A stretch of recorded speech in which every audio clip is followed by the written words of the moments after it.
Otherworldly Evil Monarch, Bab 161. Judul, 8 Master Agung. Junmo Xie tersenyum seolah-olah dia tidak bersalah dan kemudian melambaikan tangannya untuk memberi isyarat kepada kedua orangnya untuk mengeluarkan toples anggur yang mereka bawa. Mata semua orang yang hadir segera beralih ke toples saat kedua pria itu meletakkannya di atas meja. Apa ini? Hanya 2 toples? Sang pangeran agak kecewa. Menurutmu kedua toples ini tidak cukup? Junmo Xie mengatupkan kelopak matanya. Toples ini masing-masing bernilai 11.000 tael perak, yang membuat gabungannya bernilai 22.000 tael perak. Old Song mendengus. Aku belum pernah mendengar tentang anggur yang harganya 11.000. Harganya lebih dari 100 kali lipat harga anggur biasanya, jadi ini sendiri membuka mata aku. Agak jelas bahwa Old Song sedang menyindir. Seorang pria dengan pengetahuan dan pengalaman terbatas selalu berpikir besar tentang dirinya sendiri. Kamu belum melihat setiap sudut dan sudut dunia ini. Junmo Xie membalas dengan belak-belakan. Apa yang kamu tunggu? Percepat. Aku harus kembali lebih awal malam ini.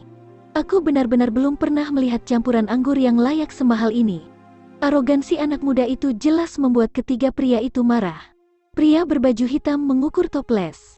Anggurnya terlihat cukup normal bagiku. Aku tidak berpikir itu istimewa.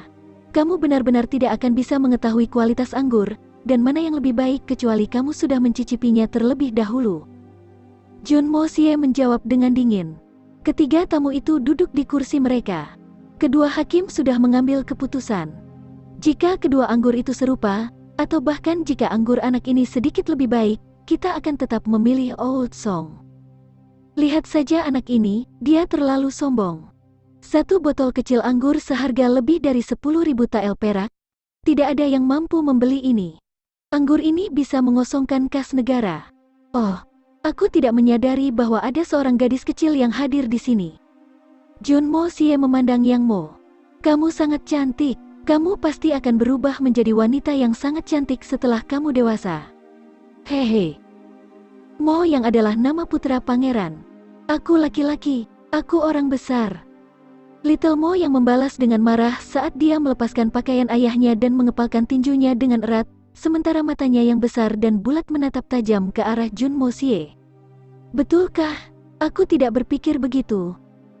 Kamu bahkan terdengar seperti perempuan.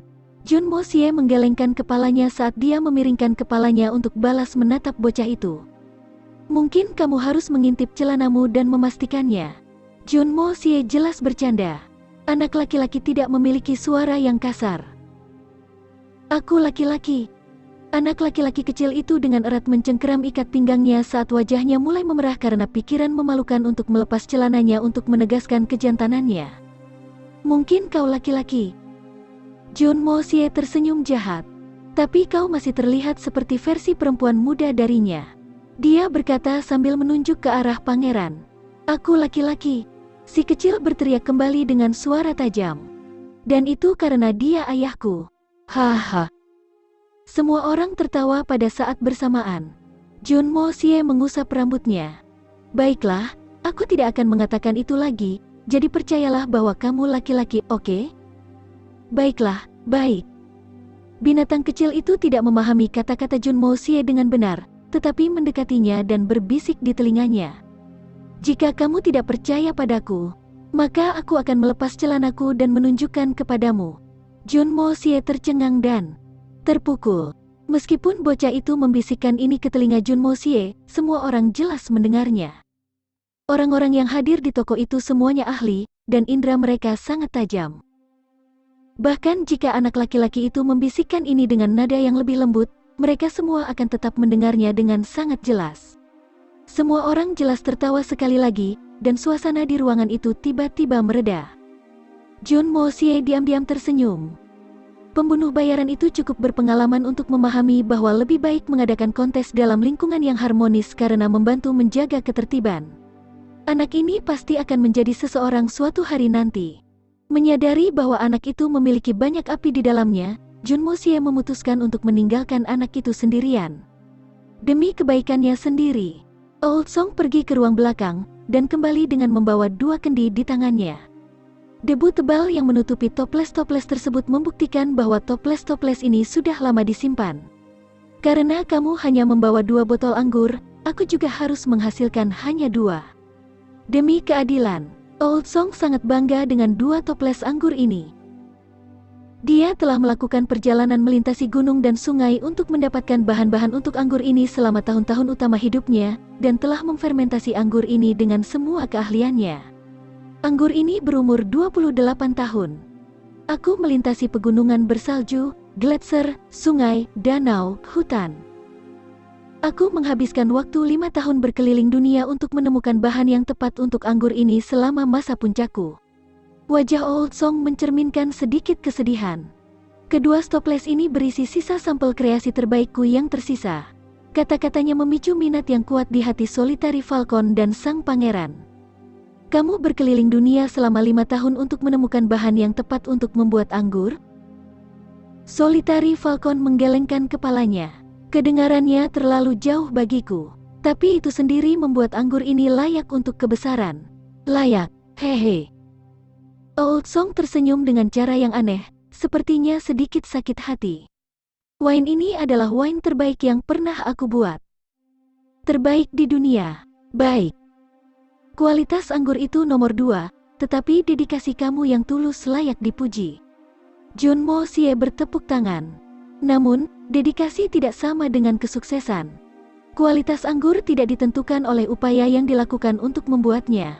Ketiga pria itu segera memelototi Junmo Xie. Jelas bahwa kata-katanya telah menyinggung perasaan mereka lagi. Dedikasi tidak identik dengan kesuksesan? Oke, mungkin wine ini bukan yang terbaik di dunia, tapi apa yang ingin dia katakan di sini? Apakah maksudnya wasit mungkin bias? Solitary Falcon memandang Junmo Xie dengan dingin. Anak muda yang dia sukai sebelumnya, sekarang berubah menjadi seseorang yang sangat menyebalkan. Dia menyanyikan lagu yang sangat berbeda sekarang, dan sepertinya dia juga mempertanyakan kemampuanku untuk menilai. Dia tidak bisa menahan diri untuk bertanya dengan dingin. Anak muda, apa maksudmu? Dedikasi tidak penting. Dari semua kisah sukses di masa lalu, dapatkah kamu mengingat kisah di mana orang tersebut berhasil mencapai sesuatu yang hebat tanpa ketekunan? Pengabdian itu penting, tapi itu semua tergantung dari nilai pengabdian itu. Dan apakah tujuannya layak atau tidak? Junmo Xie menyatakan tanpa rasa takut. Dedikasi membuka jalan menuju kesuksesan, dan harus selalu dikagumi. Tetapi jika kamu berdedikasi pada tujuan yang salah, maka kamu tidak lebih dari orang bodoh. Dan ya, semua orang sukses di dunia selalu memiliki satu kesamaan, ketekunan. Begitu mereka mengidentifikasi sebuah tujuan, mereka tidak pernah mundur, dan bekerja sangat keras untuk membangun sesuatu yang hebat. Itulah sebabnya cerita mereka menjadi contoh bagi kita semua.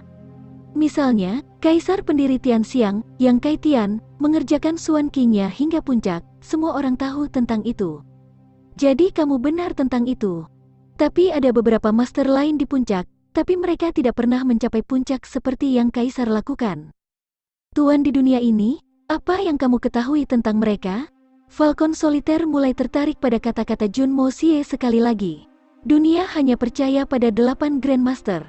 Master peringkat pertama tidak tersentuh, Yun Bie Chen. Orang-orang mengatakan bahwa dia berjalan dengan binatang Xuan level 9 di sisinya. Dikatakan bahwa dia mencapai puncak spirit Xuan beberapa tahun yang lalu. Mereka mengatakan bahwa dia mampu mengubah seluruh dunia sendirian. Ya, Solitary Falcon mengangguk pelan. Yang Mulia dan Old Song juga telah mendengar tentang nama pria ini, dan tahu apa yang dia mampu. Yun Bie Chen bisa dibilang seorang legenda. Legenda abadi. Yang kedua tidak sekuat, tapi masih menjadi legenda dengan kemampuannya sendiri, Li Juetian. Orang-orang mengatakan bahwa dia tidak peduli pada segalanya, dan hanya bertindak sesuai dengan keinginannya sendiri. Tapi Xuan Qi-nya sudah berada di puncak dunia, dan aku yakin tidak ada yang bisa mempertanyakan fakta itu. Yang ketiga adalah penguasa Blizzard Silver City, Han Fengshui. Saat Junmo Xie menyebut namanya, gelombang emosi beriak di wajah Solitary Falcon. Yang keempat adalah Mo Wentian. Mata Junmo Xie terus-menerus memindai reaksi semua orang secara diam-diam. Tuan ini dikatakan milik Kekaisaran Tianxiang. Kelima adalah Liu Bei yang berdarah dingin. Yang keenam adalah guru Kekaisaran Senqi. Dikatakan bahwa dia adalah musuh bebuyutan Mo Wentian, dan mereka akan melakukan apa saja untuk membunuh yang lain. Orang ini juga dikabarkan sedang berada di dalam kota Tianxiang. Jun Mo Xie tersenyum dingin. Grandmaster ketujuh memilih untuk hidup dalam pengasingan selamanya, Meng Hongchen. Adapun yang kedelapan, ya. Jun Mo Xie tersenyum tenang. Itu sulit untuk disimpulkan. Apa yang begitu sulit untuk disimpulkan? Solitary Falcon mengangkat alisnya, dan dengan dingin menatap Jun Mo Xie. Itu tidak lebih dari sebuah nama. Apakah benar-benar sulit untuk mengatakannya? Posisi kedelapan terikat di mata dunia antara dua orang. Jun Mo Xie tersenyum misterius. Falcon Soliter Savana dan Feng Juanyun dari Kuang Feng sama-sama dianggap peringkat 8. Dikatakan bahwa mereka mencoba untuk menyelesaikan masalah ini melalui pertempuran hampir setengah kehidupan yang lalu, tetapi pertempuran mereka tidak membuahkan hasil. Oleh karena itu, tempat ke-8 dibagi oleh mereka berdua. Apa bedanya jika ada pemenang atau tidak? Feng Juanyun tidak pantas mendapatkan reputasinya. Dia bukan siapa-siapa di depan Solitary Falcon. Solitary Falcon mendengus. Aku juga pernah mendengar hal yang sama sebelumnya. Aku pernah mendengar bahwa Solitary Falcon sering pergi ke puncak gunung yang tertutup salju sendirian untuk meningkatkan keterampilan bela dirinya. Bahkan, dikatakan bahwa dia berlatih dengan ratusan dan ribuan elang botak. Jika rumor ini benar, maka Solitary Falcon pasti orang yang tangguh. Jun Mo Xie mengatakan ini dengan ekspresi menyembah di wajahnya. Jika demikian, maka Solitary Falcon pasti lebih unggul dari Feng Juanyun. The Solitary Falcon tidak bisa menahan perasaan luar biasa. Aku tidak berpikir bahwa seorang pemuda seperti kamu benar-benar tahu banyak tentang 8 Grandmaster dunia. Aku kira kamu lebih berpengetahuan dari yang aku bayangkan. Old Song dan Pangeran sama sekali tidak mengerti. Semua orang tahu tentang ini. Tidak ada yang hebat tentang ini. Ini tidak benar-benar memenuhi syarat sebagai pengetahuan hebat.